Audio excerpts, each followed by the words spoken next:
Jessica Layton live in the newsroom with what the governor is finally saying about the corruption charges of one of the so-called three men in a room. Jess? Hi, Elaine. Yeah, the governor's comments came 4 days after the speaker's arrest and as we're expecting more arrests for corruption at the state capitol.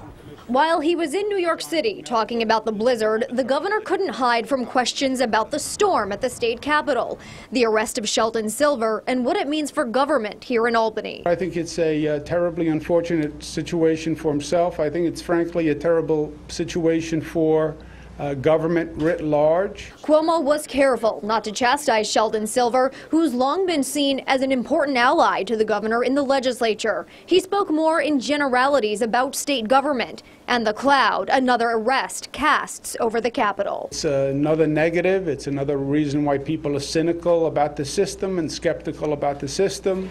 And the comments came as the speaker's future in that assembly leadership role was uncertain. Democratic leaders met behind closed doors for much of the day. And though he says he expects to be vindicated, Silver appointed 5 lawmakers to temporarily take over his powers as the federal corruption and bribery case plays out. I'm not going to tell them how to run the assembly. But Governor Cuomo does have to figure out how to get the government going again during this huge distraction to democracy. One that's sure to get even bigger if word of more arrests plow through state government as expected. We have to pass laws, we have to pass budgets. You take something like today, this requires a lot of coordination, it requires funding. The government has to work.